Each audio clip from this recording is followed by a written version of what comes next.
we're just quickly going to take a look at some of the top remaining free agents.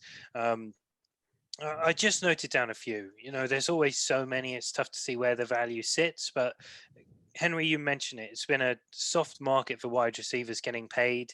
Salary cap has gone down this year. There's so many of them that have hit the market. We had so many notable names left. You already brought up Kenny Golladay. We got Will Fuller too, Antonio Brown, T.Y. Hilton, Curtis Samuel, Sammy Watkins.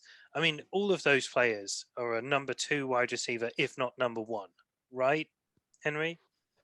Yeah, there's, like you said, Josh, you're exactly right. There's loads on the market. There was a great receiver draft last draft. So, multiple teams found their receivers. There's a great receiver draft this draft. So I think teams are hesitant to pay up for a receiver. I still think Golladay will get paid. I think he's a true one that you can rely on as an X receiver. So I think it would be a great pickup for the Giants if they can land it. Give Daniel Jones a true number 1 target. I would really like that fit for them. And I do expect him to still get 15 plus a year.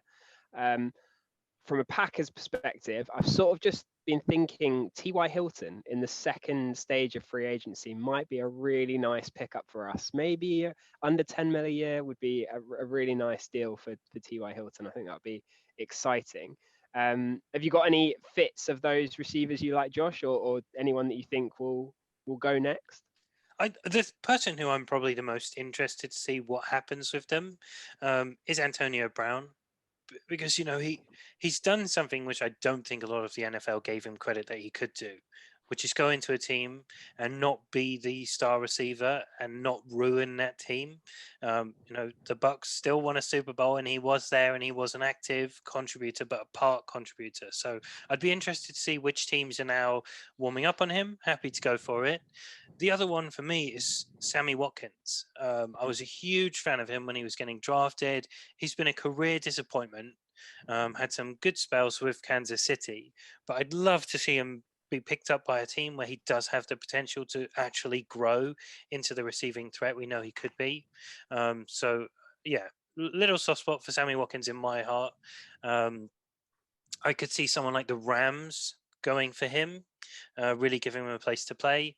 If the Cardinals hadn't just picked up a load, then probably I would have said them too. Yeah, really interesting. Did you have a couple of others for us to have a look at, Josh? Or I've got one person that I'm really interested in who's just been cut. Really surprised that Adoree Jackson just got cut. Don't know if he was on your list, Josh, but very highly graded by PFF when he hasn't been injured, but injured this past year.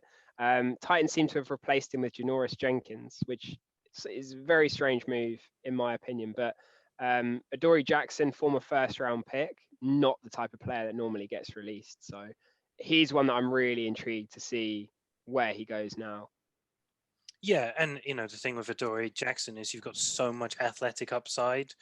I think particularly look for teams who train up cornerbacks to make a play for him.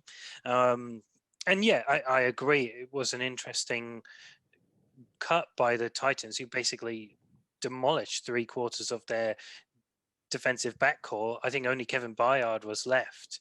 And yeah, I didn't actually list him, but yeah, it'd be very interesting to see where he ends up, and more importantly, what he gets paid. In my opinion, I was really kind of going to go down the line of edge rushers next. I think you've still got 2 in reality, which probably teams could be pining over: Jadeveon Clowney and Melvin Ingram.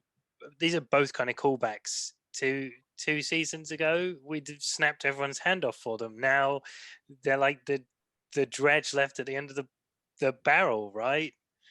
Yeah, it's going to be 1 year, 4 million with heavy sack incentives, isn't it? Both have had massive injury problems, but you're right. 3 years ago, these are like the leading sack getters in the NFL. So, yeah, strangely, neither of them would make a fan excited these days, probably. Yeah, I mean, Melvin Ingram shot himself in the foot big time, didn't he? He held out at the start of the year to try and get Joey Bosa money, managed to get his contract fully guaranteed, then got injured for like the last few games, and now, surprise, surprise, he's a free agent. It couldn't have gone worse for him. Then I had two cornerbacks. You know, there's quite a few cornerbacks still left there. Obviously, you mentioned Adoree Jackson, but I went down the aged veteran route. You've got Richard Sherman, who formed his own press release of why you should sign him with PFF numbers, and Patrick Peterson. Again, you know, rewind the clock 3-4 years, and you'd be so pleased to see them in free agency. They were the top two. I remember Yeah. they were the best two cornerbacks a few years ago. And still, to be fair, I'd be much more excited about getting either of those than either of the edge rushers you listed. Sherman still, you know, incredible for a guy of that size and speed to still be that elite is amazing. And I do have to give the 49ers a shout out. One of my other top sort of 5 signings was Jason Verrett on 5.5 million. Another first round corner who has had injury problems but played really, really well last year. I'm sure the Niners would love to have Sherman back as well, but I think that with that Trent Williams contract, that probably makes it a lot more difficult. Yeah, you're basically one roll of a dice away with Jason Verrett, aren't you? It's injured or incredible.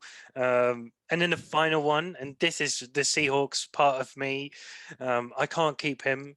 I know he's not going to stay, but KJ Wright, still a top level linebacker, but probably for one season. Where do you think he goes, Henry? If I had to put you on the spot. Yeah, that's a good one.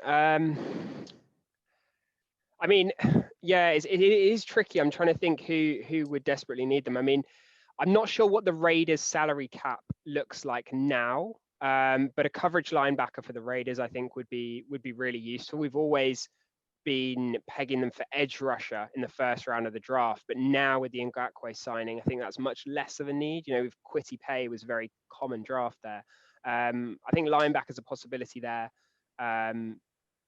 But O-line is big for them as well. But yeah, maybe a team like that. Packers are very obviously struggling at inside linebacker. We've currently got a 5th round and a 7th round second-year player starting. So maybe have a look there. Anyone you think it would fit well, Josh? I would love the Dolphins. I think getting a vet like that on their team and help grow that defense just that one step further. But yeah, cap becomes an issue there. I really don't know where he fits, to be honest. I think a lot of these players are going to be massively disappointed. Salary cap's down, not so much space for them anymore.